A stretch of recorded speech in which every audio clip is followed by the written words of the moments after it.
तपाईँहरूलाई बाचा गरेको थिएँ।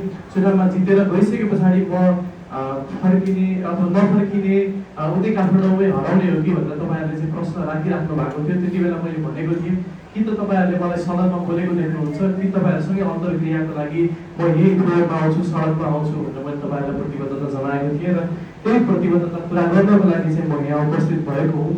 त्यस कारणले गर्दाखेरि तपाईँहरूले जसरी आफ्नो कुराहरू राख्नु भएको छ त्यो सम्पूर्ण प्रश्नको लागि, तपाईँहरूको जिज्ञासाको लागि, सँगसँगै तपाईँहरूको खबरदारीका लागि म धेरै धेरै धन्यवाद भन्न चाहन्छु। अहिले यसरी तपाईँहरूको प्रश्न सुनिरहँदाखेरि एउटा जग्गाको विषय छ। जग्गाको विषयमा अघि हाम्रो वडा अध्यक्षज्यूले पनि धेरै कुराहरू चाहिँ प्रश्न पारिसक्नु भएको छ।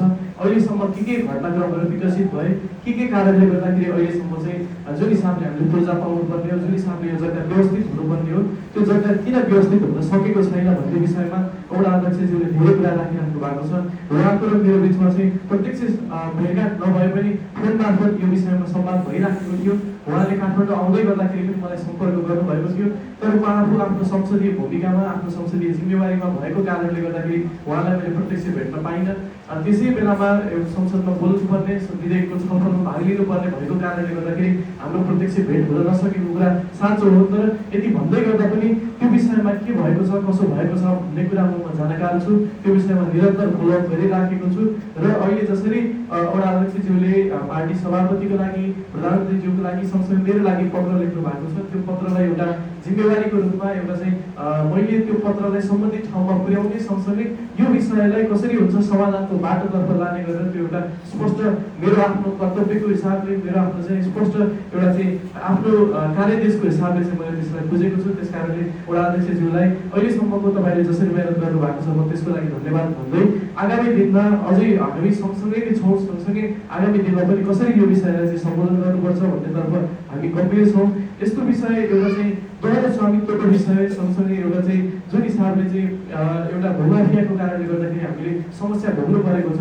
यस्तो समस्या हाम्रो गाउँसुती नगरपालिकाभित्रको मात्रै होइन कि हाम्रो गाउँभित्रको मात्रै होइन कि पूर्व मेचीदेखि पश्चिम महाकालीसम्म कुरा बुझ्दै जाँदा धेरै सांसदहरूसँग, अन्य साथीहरूसँग पनि मैले सदनको बाहेकको अरू समयमा गफ गर्दै गर्दाखेरि यो समस्या चाहिँ एकदम जटिल रूपमा देशैभरि रहेको छ। त्यस कारणले गर्दाखेरि जुन हिसाबले एउटा चाहिँ कानुनी बाटो, भूमि ऐनबाट आउने कुरा छँदैछ, त्यसबाट एउटा चाहिँ आयोग बनाएर त्यसलाई व्यवस्थित गर्ने कुरामा चाहिँ हामी पनि सकारात्मक छौँ। एउटा राष्ट्रिय स्वतन्त्र पार्टीको नेतृत्वमा सरकार गठन भइसके पछाडि 100 दिनको एउटा कार्ययोजना आयो र 100 दिनको कार्ययोजना आउँदै गर्दाखेरि त्यो 100 दिनकै कार्ययोजनामा यो विषयलाई कसरी हुन्छ सम्बोधन गर्नुपर्छ भनेर चाहिँ एउटा समिति बनाउने, एउटा चाहिँ अध्ययन समिति बनाइसके पछाडि समिति मार्फत आएका प्रतिवेदनलाई कार्यान्वयन गर्ने गरेर सरकारले आफ्नो सुरुवाती कार्यक्रमबाटै त्यसमा चाहिँ प्राथमिकता दिएर अगाडि बढेको छ। त्यस कारणले गर्दाखेरि अहिले कतिपय स्थानमा, कतिपय कुराहरूमा लगत सङ्कलनको काम पनि भइराखेको छ, विवरण सङ्कलनको कामहरू भइराखेको छ। त्यस कारणले गर्दाखेरि सरकार यो विषयलाई कसरी हुन्छ सम्बोधन गर्नको लागि एकदमै सकारात्मक छ। दुईवटा विषय विशेष गरी एउटा चाहिँ यो सुकुम्बासी समस्याको विषय, जग्गा अव्यवस्थित बसोबासीको समस्या, दोहोरो चाहिँ स्वामित्वका समस्याको लागि चाहिँ समाधान गर्ने कुरा, सँगसँगै सहकारीको बचत रकम फिर्ताका कुराहरूमा यो सरकार एकदमै सकारात्मक छ। अहिले पनि तपाईँहरूले हेर्नुभयो भने धेरै ठाउँमा धेरै सहकारी पीडितहरूको रकम, त्यही सहकारीको रकम जसले अपचलन गरेको छ त्यो अपचलन गर्ने मध्येकै जायज यथाबाट त्यो सम्पत्तिको त्यो चाहिँ जुन हिसाबले रकम फिर्ता हुनुपर्ने हो त्यो रकम फिर्ताको कार्यक्रम पनि अगाडि बढेको छ। त्यस्तै यो सुकुम्बासी अव्यवस्थित बसोबासी सँगसँगै जुन हिसाबले यहाँको चाहिँ फरक प्रकृतिको मुद्दा छ, एउटा दोहोरो स्वामित्वको विषय, यो भूमि माफियाले गर्दाखेरि चाहिँ हामीले जुन हिसाबले पीडा भोग्नु परेको छ त्यसलाई सम्बोधन गर्नको लागि पनि हामीले सरकारलाई ध्यानाकर्षण गराउनु पर्ने ठाउँमा हामीले गराएका छौँ र यसलाई कसरी हुन्छ छिटोभन्दा छिटो अघि वडा अध्यक्षज्यूले भन्नुभयो जस्तो हामीलाई पनि रहन्छ स्थानीय तहको निर्वाचनभन्दा अगाडि, प्रदेशको निर्वाचनभन्दा अगाडि हामीले केही न केही सकारात्मक नतिजा दिन सक्यौँ भनेदेखि त्यो राम्रो हुन्थ्यो भनेर हामी पनि लागि परेका छौँ। त्यस कारणले गर्दाखेरि अब केही समय पक्कै पनि लाग्छ, किनभने लामो समयदेखि अडिएको विषय छ, त्यो देशैभरिको समस्याको विषय छ। कतिपय ठाउँमा सर्वोच्च अदालतका मुद्दाका कारणले गर्दाखेरि विचाराधीन छन्, कतिपय स्थानमा स्थानीय विभागका कारणले गर्दाखेरि विचाराधीन छन्, कतिपय ठाउँमा राष्ट्रिय निकुञ्ज मध्यवर्ती क्षेत्रका कारणले गर्दाखेरि चाहिँ समस्या छ। त्यस कारणले गर्दाखेरि हामीले जसरी चाहिँ सहज रूपमा यो सम्बोधन गर्छौँ भनेर राखेका छौँ त्यति सहज छैन, तर त्यति हुँदै गर्दाखेरि पनि असम्भव पक्कै छैन।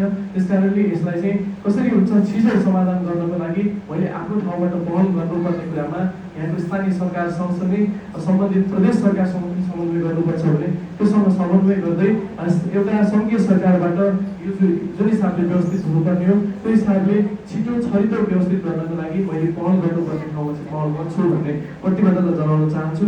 अब यो जग्गाको विषय बाहेक अरू पनि विभिन्न विषयहरू तपाईँहरूले उठान गर्नु भएको छ, त्यो विषयहरूमा म प्रवेश गर्न चाहन्छु।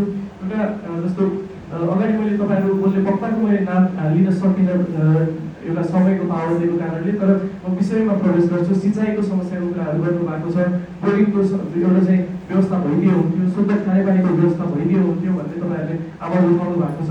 यो विषयमा तपाईँहरूको माग सँगसँगै म पनि तपाईँहरूको मागमा म सहमत छु।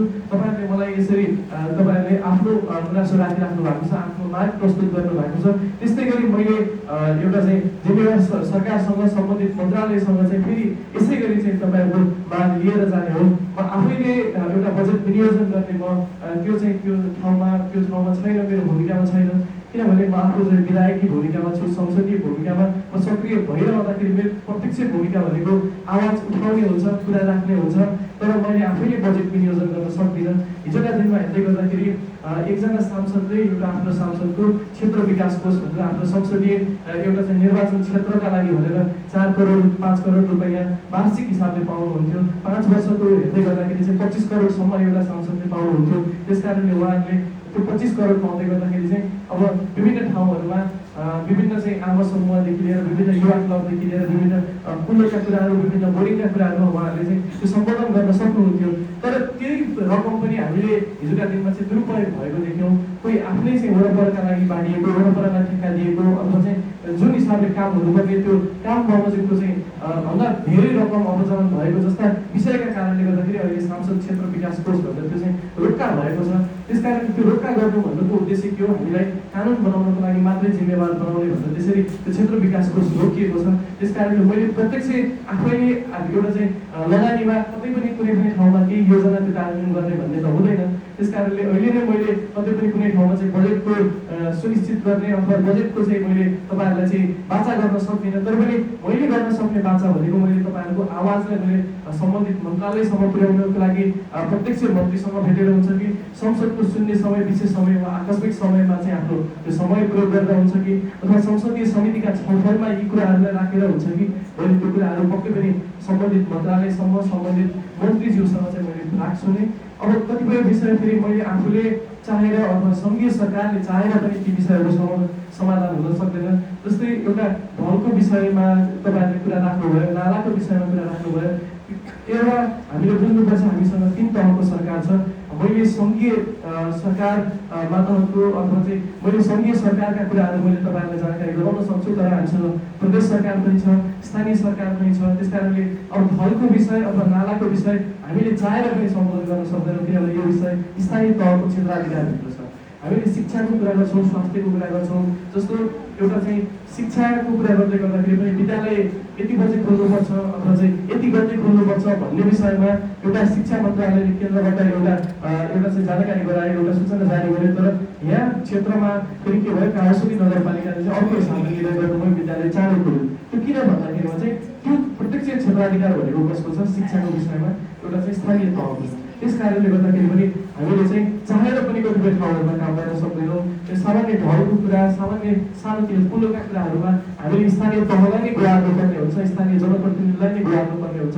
त्यस कारणले गर्दाखेरि पनि कतिपय ठाउँहरूमा यो सिँचाइको कुरा तपाईँहरूले गर्नुभयो, ठुलो सिँचाइ परियोजनाका कुराहरूमा हामीले सम्बोधन गर्ने, हामीले बजेट पार्ने ठाउँमा हामीले पहल पक्कै नै गर्छौँ। तर पनि सानोतिनो सिँचाइका कुरा, ठुलोका कुराहरूमा हामीले स्थानीय तहलाई र प्रदेश तहलाई हामीले झन्झक्याउनु पर्ने हुन्छ। र त्यसमा पनि झन्झक्याउने ठाउँमा हामी झन्झक्याउनको लागि चाहिँ हामी तयार छौँ, हामीले झन्झक्याइ पनि रहेका छौँ। यसतर्फ तपाईँहरूलाई ध्यान आकर्षण गराउन चाहे। अर्को अलिकति एउटा चाहिँ एउटा सिटीको विद्यालय कर्मचारीहरूको चाहिँ तलब नबढेको विषय अथवा एउटा कर्मचारीलाई चाहिँ बिना सुविधा उमेरहरूको कारणले गर्दाखेरि हटाइएको विषयमा पनि मलाई एकजना अग्रजज्यूले यहाँ अगाडि आएर कुरा राख्नुभएको थियो। त्यो विषयमा पनि उहाँले सर्वोच्च अदालतको फैसलासहित उहाँले निवेदन दिनुभएको छ। त्यो निवेदन मैले अध्ययन गर्छु। त्यो निवेदनलाई साँच्चै नै उहाँले उठाउनु भएको विषयमा के गर्न सकिन्छ भने शिक्षा मन्त्रालयसँग समन्वय गर्दै गर्दा चाहिँ मैले प्रतिबद्धता जनाउन चाहन्छु।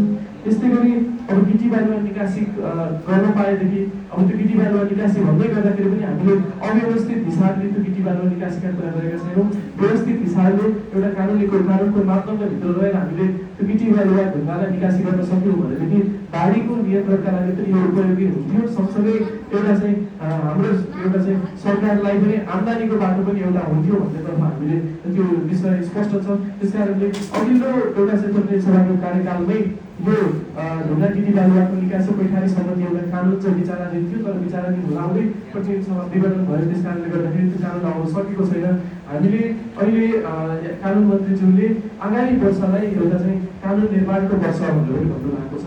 151वटा कानुन हामीले निर्माण गर्दैछौँ। त्यो निर्माण गर्दै गर्दाखेरि मलाई विश्वास छ यो गिटी बालुवा निकासी पैठारी सम्बन्धी पनि हामीले कानुनी व्यवस्था गर्न सक्छौँ। त्यो कानुनी व्यवस्था गर्न सक्यौँ भने कानुनी माध्यमबाटै हामीसँग भएका गिटी बालुवा जस्ता चाहिँ प्राकृतिक स्रोत सम्पत्ति छन् त्यसलाई हामीले सदुपयोग गर्न सक्छौँ। यसतर्फ पनि अग्रसर भएको छ। त्यस्तै गरी अब अलिकति यहाँ कोइला पानीको जग्गा अवलोकन गराउन लिएर जानु भनेर पनि भन्नुभएको थियो। अब अहिले आज नै बचे जग्गाको अवलोकन गर्न कोइला पानी लिएर जान त म यहाँ अहिले चाहिँ असम्भव छ, किनभने मैले अर्को ठाउँमा अर्को वडाका लागि चाहिँ मैले समय मागिसकेको छु। तर फेरि अहिले हाम्रो अहिले बजेट अधिवेशन चलिरहेको छ। त्यस कारणले गर्दाखेरि म प्रत्यक्ष यहीँ नवलपुरमा लामो समयसम्म बस्न सक्दिनँ। तर यो बजेट अधिवेशन सकिसके पछाडि हिउँदे अधिवेशन सुरु हुनुभन्दा अगाडि हामीसँग केही समय ग्याप हुन्छ। त्यो ग्याप भएको बेलामा संसद बैठक नचलेको बेलामा फेरि तपाईँहरूले भन्नुभएको ठाउँमा म पक्कै पनि आउँछु र त्यति बेला लैजानको लागि तपाईँहरूले हामीसँग हाम्रो पार्टीको वडा सभापति पनि हुनुहुन्छ प्रकाश भण्डारी, उहाँसँग पनि समन्वय गर्नु होला। अनि हामी तपाईँहरूले भन्नुभएको ठाउँमा पक्कै पनि पैदल हिँडेरै हामी जान्छौँ, सँगसँगै हिँडौँला भन्न चाहन्छु। त्यस्तै गरी अब अरू एउटा चाहिँ हामीले जुन मत दियौँ त्यो मतको चाहिँ परिणाम कहिले देखिन्छ, मतको चाहिँ हामीलाई साँच्चै नै चाहिँ एउटा सरकार गठन भइसके पछाडि सुशासनको कुरा, पारदर्शिताको विषय चाहिँ साँच्चै लागू भयो भन्ने कुरा चाहिँ कहिले आभास हुन्छ भनेर प्रश्न गर्नुभएको छ। त्यो विषय मेरो आफ्नो लागि पनि मैले आफैलाई गर्ने एउटा प्रश्न पनि हो। एउटा फागुन 21 गते निर्वाचन भयो, चैतको दोस्रो साता सरकार गठन भयो र हामीले पनि शपथ लिँदै गर्दाखेरि एउटा चैतको दोस्रो साता हामीले शपथ लियौँ। अहिले हेर्ने हो भनेदेखि 3-3.5 महिना भएको छ सरकार गठन भएको, हामीले शपथ लिएको। त्यस कारणले गर्दाखेरि 3-3.5 महिनामै परिणाम नदेखिएको हुन सक्छ। हाम्रो कार्यकाल 5 वर्षको छ। त्यस कारणले कतिपय योजनाहरू हामीले 3 वर्षको लागि लिएर हिँडेका छौँ, कतिपय 2 वर्षका योजनाहरू छन्, कतिपय 1 वर्षका योजनाहरू छन्। त्यस कारणले अहिले नै परिणाम नदेखिएको हुन सक्छ। तपाईँहरूले सञ्चार माध्यम हेर्नुभयो भने केही परिणामहरू देखिन थालेका छन्। जस्तो एउटा चाहिँ भ्रष्टाचारको विषयमा विभिन्न फाइलहरू अड्किएका विषयहरू छानबिनको लागि एउटा अनुसन्धानको लागि प्रक्रियाहरू अगाडि बढेको छ। विभिन्न मुद्दामा सरकारले अभियोजनको प्रक्रियालाई अगाडि बढाएको छ। त्यस कारणले गर्दाखेरि पनि यी विभिन्न भ्रष्टाचारको फाइललाई अन्त्य एउटा चाहिँ खोल्ने कुराहरू सँगसँगै चाहिँ सुशासनको प्रत्याभूति दिलाउने गरेर चाहिँ सरकारले अलि बढी अब डिजिटलाइजेसनतिर जानुपर्छ। एउटा चाहिँ व्यक्ति हरेक कुरालाई लिएर चाहिँ कार्यालय नै गइराख्नु पर्दैन, अनलाइनका माध्यमबाट पनि सेवा प्रवाह गर्न सकिन्छ भनेर चाहिँ सरकारले आफ्नो काम कारबाहीहरू अगाडि बढाएको छ। त्यसको एउटा उदाहरण भनेको एउटा चाहिँ ट्राफिक लाइसेन्सको कुरा, बाइक लाइसेन्स अथवा गाडीको सवारी साधनको चालक अनुमति परिचय पत्र एउटा चाहिँ उदाहरण हामीले लिन सक्छौँ। हिजोका दिनमा मै आफूले पनि ट्रायल दिएर 2-2.5 वर्ष पर्खँदै गर्दाखेरि पनि मैले प्रिन्ट लाइसेन्स पाएको थिएन। तर अहिले वर्तमान सरकार आइसके पछाडि आज मैले लाइसेन्स उठेर एउटा चाहिँ ट्रायल उठेर भयो भने आजको भोलि नै मेरो हातमा चाहिँ लाइसेन्स आइपर्छ र अगाडिका जति पनि पेन्डिङ अथवा चाहिँ जति पनि थुप्रिएर बसेका लाइसेन्स प्रिन्टका कामहरू थिए त्यो अहिले छपाईको काम सकिएर एउटा चाहिँ यो सवारी चालक अनुमति पत्र एउटा व्यवस्थित ढङ्गले अगाडि बढिसकेको छ। त्यस्तै गरी हिजो आफ्नो चाहिँ सवारी कर तिर्नको लागि पनि हामीले लाइन लाग्नु पर्थ्यो, एउटा चाहिँ यातायात व्यवस्था कार्यालय गएर लामो समय चाहिँ हामीले बिताउनु पर्थ्यो। तर त्यो कुरालाई अन्त्य गर्दै अहिले त्यो पनि अनलाइनबाटै हुने एउटा ट्रायल दिनको लागि सँगसँगै स्वास्थ्य परीक्षणको लागि त्यो ठाउँमा प्रत्यक्ष उपस्थित हुने बाहेक अरू कुराहरूमा चाहिँ त्यसरी प्रत्यक्ष उपस्थित हुनु नपर्ने, लाइनमा बस्नु नपर्ने गरेर चाहिँ सरकारले काम अगाडि बढाएको छ। त्यस्तै गरी कम्पनी रजिस्ट्रारको कार्यालयमा पनि तपाईँहरूले हेर्नुभयो भने धेरै कुराहरू चाहिँ अहिले अनलाइन नै अप्लोड हुन्छ, अनलाइनबाटै हामीले कामहरू गर्न सक्छौँ। यदि अनलाइनबाटै हामीले काम गर्न थाल्यौँ, अनलाइनबाटै एउटा सिस्टममा रहेर चाहिँ हामीले पेमेन्टका कुराहरू अगाडि बढाउन सक्यौँ भने पक्कै पनि मलाई लाग्छ यो सुशासनको प्रत्याभूति हामीले 5 वर्षभित्र हाम्रो कार्यकाल सक्दै गर्दाखेरि चाहिँ त्यो देखिन्छ नै होला। अर्को एउटा चाहिँ अब यो भूमाफियाका कुराहरू सबै लगभग आइ नै सक्यो। अर्को एउटा चाहिँ मलाई समयको भ्रष्टाचारको विषयमा पनि उठाउनु भएको थियो। त्यो विषयमा अघि हाम्रो सभापतिज्यूले, हाम्रो पालिका सभापतिज्यूले पनि भनिसक्नु भएको छ। ढिला भएको विषयमा चाहिँ म आफूले पनि माफी माग्न चाहन्छु। तर ढिला हुनुको कारण भनेको अब यस्तै म यहाँ आउनुभन्दा अगाडि अर्को छलफलमा थिएँ, छलफलमा वक्ताहरूलाई आफ्नो भनाइ छुट्याउन भन्दै त्यो अलिकति लामो भयो र त्यसमा फेरि अब थप प्रश्नोत्तर सँगसँगै उत्तर जवाफ दिँदै त्यो ढिलो भएको कारणले गर्दाखेरि म यहाँ आउन चाहिँ अलिकति समय लागेको हो। र अर्को कुरा फोन उठेन भन्ने कुरा गर्नुभएको छ। फोन तपाईँहरूले गर्नुभयो भनेदेखि मैले आफूले सदनमा भएको बेलामा फोन उठाउनु मिल्दैन, त्यस कारणले गर्दाखेरि त्यो फोन नउठ्नु जायज हो। तर त्यस पछाडि मैले चाहिँ सकेसम्म मैले कल ब्याक गर्ने प्रयास गरिराखेको छु। तपाईँहरू कसैको चाहिँ त्यो छुट्न गएको छ भनेदेखि म क्षमा प्रार्थी छु। तर अर्को अब धेरैजनाले मलाई फेसबुकमा मेसेज गर्नुहुन्छ, फेसबुक पेजमा मेसेज गर्नुहुन्छ, टिकटकमा मेसेज गर्नुहुन्छ। तर त्यो सबै सामाजिक सञ्जालको मेसेजहरू मैले हेर्न मलाई चाहिँ समय हुँदैन, किनभनेदेखि धेरैजनाले मेसेज पठाउनु भएको हुन्छ, धेरैजनाले मलाई कमेन्टमै पनि कतिपय विषयहरू राखिराख्नु भएको हुन्छ। त्यस कारणले गर्दाखेरि पनि अब अहिले जस्तो चाहिँ सचिवालयको कुराहरू पनि आइराखेको छ। यदि सचिवालय अझै व्यवस्थित भयो भनेदेखि मलाई लाग्छ तपाईँहरूको मेसेज टाइममै रिप्लाई हुन्छ। र अर्को कुरा, तपाईँहरूले यसरी फोन गर्दै गर्दाखेरि फोन उठेन भने तपाईँहरूले मलाई लिखितमा केही कुरा चाहिँ त्यही मेसेज छोडिदिनु भयो भने चाहिँ मैले फोन हेर्ने बित्तिकै त्यो कुरा त मलाई आइहाल्छ अगाडिपट्टि। तर वाट्सएपको पनि मैले सकेसम्म चाहिँ हेर्ने प्रयास गरिराखेको छु, मेसेजहरू रिप्लाई गर्ने प्रयास गरेको छु। तर त्यो वाट्सएपको पनि धेरै समूहहरू हुन्छ, धेरै मेसेजहरू आउँदै गर्दाखेरि कहिलेकाहीँ चाहिँ त्यो स्किप भएको हुनसक्छ। त्यस कारणले तपाईँहरू त्यस विषयमा पनि फलोअप गर्नुभयो भनेदेखि त्यो वाट्सएपमै पनि रिप्लाई आउँछ। र अर्को कुरा, प्रत्यक्ष तपाईँहरूले फोन उठेन भने डाइरेक्ट तपाईँहरूले मेसेज गर्नुभयो भने पनि त्यसमा उठ्छ। र अहिलेसम्म त्यो उठेको थिएन भने पनि तपाईँहरूले मलाई फलोअप गर्नु होला। अब आगामी दिनदेखि त्यो चाहिँ फोन नउठ्ने समस्या चाहिँ सम्बोधन हुन्छ। त्यसैको लागि पनि हामीले सचिवालय अझै बढी चाहिँ व्यवस्थित बनाउनु पर्ने, सचिवालयलाई अझ डह्रो बनाएर चाहिँ लिएर जानुपर्नेछ। र अर्को कुरा हामीले के बुझ्नुपर्छ भने तपाईँहरू धेरैजनाले अझै बुझ्नुभएकै छ, हामी कानुन निर्माण गर्ने थलोमा छौँ। त्यस कारणले गर्दाखेरि अब धेरै विधेयकहरू आउँछन्, त्यो विधेयकको सैद्धान्तिक छलफलमा हामीले भाग लिन्छौँ। पहिला अघिल्लो पटक प्रतिनिधि भएर जानुभएका अग्रजहरूले मैले आफूले खोज्दै गर्दाखेरि पनि सदनमा बोलेको मैले चाहिँ कमै बोलेको पाएको छु, सदनको उपस्थिति मैले देखेको थिएन। तर अहिले म एउटा चाहिँ कानुनको विद्यार्थी भएको हिसाबले मैले बुझेको छु कि एउटा विधेयकमा सैद्धान्तिक छलफलमा भाग लिनु कति महत्त्वपूर्ण छ, एउटा गहन छलफलमा भाग लिनु कति महत्त्वपूर्ण छ भन्ने मैले बुझेको छु। अहिले हामीले एउटा चाहिँ कानुनमा कुनै गल्ती गऱ्यौँ, अहिले चाहिँ संसदमा छलफल गरेनौँ, त्यो बाटोलाई हामीले किनायौँ भनेदेखि भोलि फेरि दुःख पाउने हामीले नै हुन्छ। फेरि तपाईँहरूलाई लाग्न सक्छ एउटा चाहिँ कानुनमा छलफल गरेर के फाइदा हुन्छ र हामीलाई बाटो बन्यो भने पनि बल्ल फाइदा हुन्छ भन्ने तपाईँहरूलाई लाग्न सक्छ। तर त्यो बाटो बन्नका लागि पनि पहिला चाहिँ कानुन निर्माण हुनुपर्छ। त्यो कानुनले नै एउटा चाहिँ बाटोको मापदण्ड निर्धारण गर्ने हो। कति एउटा चाहिँ लम्बाइ हुनुपर्ने, कति चौडाइ हुनुपर्ने, सङ्घले के काम गर्ने, प्रदेशले के काम गर्ने भन्ने पनि हिजोका प्रतिनिधि सभा सदस्य अथवा हिजोका दिनका सांसद अग्रजहरूले उहाँहरूले कानुन बनाइदिनु भएको थियो। त्यही कानुनलाई चाहिँ हामीले टेकेर अहिले काम गरिराखेका छौँ। र हिजोका दिनमा बनाएका कानुनहरू पनि कतिपय अव्यावहारिक छन्, त्यसलाई संशोधन गर्नुपर्नेछ।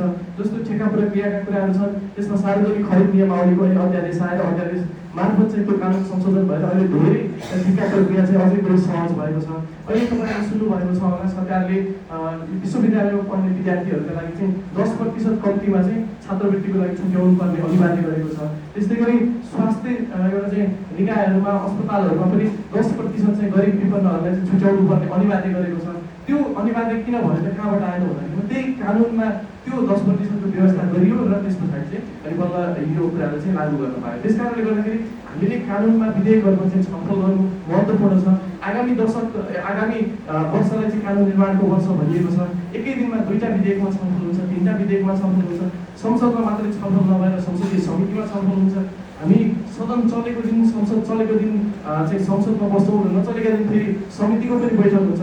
त्यस कारणले गर्दाखेरि पनि त्यो संसदीय भूमिकामा म आफूले एउटा प्रतिबद्धता जनाएको छु। म सकेसम्म चाहिँ म अनुपस्थित हुँदिनँ, बिरामी भएका कारण अथवा अन्यथा कारण केही भयो भनेदेखि त्यो अनुपस्थित हुने कुरा छुट्टै छ। तर पनि नियमित म संसद बैठकमा गइराखेको छु भने आफूलाई आएको समय मैले चाहिँ संसदमा उठाइराखेको छु, संसदीय समितिमा पनि नियमित रूपमा उपस्थित भइराखेको छु। र एउटा चाहिँ विधायकी भूमिकामा भएको कारणले गर्दाखेरि प्रत्यक्ष एउटा कानुन निर्माणको प्रक्रियामा म सहभागी भइराखेको छु। त्यस कारणले तपाईँहरू सबैजनाले जसरी प्रश्नहरू उठाउनु भएको छ, जसरी चाहिँ तपाईँहरूले जिज्ञासा राख्नु भएको छ, त्यो जिज्ञासालाई चाहिँ मैले सम्बोधन गर्ने प्रयास गरेँ जस्तो मलाई लाग्छ। र अर्को कुरा, यहाँ चाहिँ शिक्षा स्वास्थ्यको करको कुरा पनि तपाईँहरूले गर्नुभयो। शिक्षा स्वास्थ्यमा कर जुन हिसाबले चाहिँ लगाइएको थियो त्यसमा हामी पनि असहमत थियौँ। त्यो असहमत भएकै कारणले गर्दाखेरि तपाईँहरूले जसरी विरोध गर्नु भएको थियो हामीले पनि सरकारसँग असन्तुष्टि पुगिसके पछाडि अहिले हेर्ने हो भनेदेखि के छ, यो शिक्षा र स्वास्थ्यमा जुन चाहिँ समता कर लगाइएको थियो त्यो कर हटेको छ त्यो हटेको विषयमा पनि म यहाँलाई जानकारी गराउन चाहन्छु। तपाईँहरूले जसरी चाहिँ एउटा भुइँ मान्छेलाई जिताएर पठाउनु भएको छ त्यस्तै गरी हामीले चाहिँ भुइँ मान्छेकै मुद्दा म आफू पनि एउटा साधारण परिवारको भएको कारणले गर्दाखेरि एउटा साधारण परिवारलाई केही करले गर्दाखेरि पनि कति मर्का पर्छ भन्ने कुरा बुझेको छु। त्यस कारणले गर्दाखेरि त्यो विषयमा हामीले निरन्तर हामीले सरकारलाई एउटा चाहिँ झकझक्याउने विषयमा हामीले झकझक्याएका छौँ। त्यस कारणले गर्दाखेरि तपाईँलाई मैले जानकारी गराएँ यो शिक्षा स्वास्थ्यको विषयमा जसरी कर लगाइएको छ भनेर अफवाह फैलिएको छ त्यो अफवाह एउटा चाहिँ झुटो रहेको कुरामा जानकारी गराउन चाहन्छु। एउटा प्रक्रियामा 3% करको कुरा पनि आएको थियो, त्यो सच्याउनको लागि चाहिँ एउटा प्रक्रिया अगाडि बढिसकेको छ। र अर्को कुरा फेरि हामीले के बुझ्नुपर्छ भने जस्तो हामीले हाम्रो घर अगाडि चाहिँ बाटो पिच भइदियो हुन्थ्यो भन्ने हामी चाहन्छौँ। हामीलाई सिँचाइको कुरा चाहिएको छ, हामीले चाहिँ ठुला उद्योगहरू खुल्यो हुन्थ्यो भन्ने लाग्छ, हामीलाई ठुला पूर्वाधारहरू सञ्चालन भयो हुन्थ्यो, पूर्वाधारहरू निर्माण भयो हुन्थ्यो भन्ने हामीलाई लाग्छ। तर त्यो निर्माण गर्नको लागि पनि सरकारलाई पैसा चाहिन्छ। त्यो पैसा सरकारले आम्दानी कहाँबाट गर्छ त भन्दाखेरि हामीले चाहिँ करबाट एउटा चाहिँ आम्दानी गर्ने हो। हिजोका दिनमा हामीले के देख्यौँ भन्दाखेरि त्यो कर उठाइसकेको रकम सदुपयोग भएको छ कि छैन भनेर हामीले प्रश्न गरेका हौँ। त्यो कर एउटा चाहिँ सम्बन्धित ठाउँमा प्रयोग भयो कि भएन, उचित समयमा चाहिँ त्यो सदुपयोग भयो कि भएन, ठाउँमा लाग्नुपर्ने कर ठाउँमा लाग्यो कि लागेन, त्यो करबाबत उठाएको रकम ठाउँमा सदुपयोग भयो कि भएन भनेर हामीले हिजोका दिनमा प्रश्न गऱ्यौँ। र त्यो प्रश्न गर्दै गर्दाखेरि त्यो कर सही ठाउँमा चाहिँ उपयोग भएको छैन कि भन्ने लागेर हामीले के गर्यौँ, अहिले राष्ट्रिय स्वतन्त्र पार्टीलाई जिताएका छौँ, अहिले नयाँ विकल्पहरू दिएका छौँ। त्यस कारणले गर्दाखेरि तपाईँहरूले अहिले हामीले चाहिँ उठाएर तिरेको कर पनि फेरि सही ठाउँमा उपयोग भएन भने त भोलि अर्को निर्वाचन मार्फत हामीले फेरि अर्को पार्टीलाई भोट हाल्न सक्छौँ। तर अहिले हामीले खबरदारी गर्नुपर्ने विषय भनेको थियो कर चाहिँ सही ठाउँमा चाहिँ उपयोग हुनु पऱ्यो। हाम्रो चाहिँ पूर्वाधार निर्माणका लागि उठाइएको कर पूर्वाधार निर्माणमै चाहिँ खर्च हुनु पऱ्यो। सही ठाउँमा चाहिँ सही समयमा हाम्रो चाहिँ ठेक्काहरू सम्पन्न हुनु पऱ्यो। जस्तो हिजोका दिनमा हामीले हेर्दै गर्दाखेरि के देख्यौँ, 3 वर्षमा सम्पन्न हुनुपर्ने बाटो 6 वर्षसम्म पनि 9 वर्षसम्म पनि सम्पन्न नभएको पायो।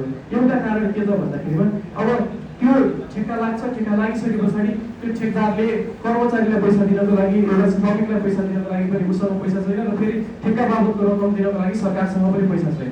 अनि त्यो नभइसके पछाडि के भयो त भन्दाखेरि त्यो प्रोसेस नै रोकियो। तर अहिले सरकारले के तयारी गरेको छ भने एउटा ठेक्का लगाएको ठेक्का मितिभित्रै चाहिँ त्यो एउटा चाहिँ निर्माण कार्यहरू चाहिँ सम्पन्न गर्ने, जसले गर्दाखेरि चाहिँ आर्थिक हिसाबले पनि हामी चलायमान हुन सकियोस्, एउटा कर जुन हिसाबले चाहिँ उठाइएको छ त्यो करको पनि प्रगति देख्न सकियोस्। त्यसतर्फ चाहिँ हामीले सरकारलाई चाहिँ ध्यानाकर्षण गराएका छौँ। तपाईँहरूले पनि एउटा जिम्मेवार नागरिकको हिसाबले त्यो करको चाहिँ दुरुपयोग नहोस् भन्नेतर्फ जसरी तपाईँहरूले मैले सामाजिक सञ्जालमा देखिराखेको छु, तपाईँहरूले निरन्तर नियमित हिसाबले चाहिँ करका विषयमा प्रश्न उठाइराख्नु भएको छ।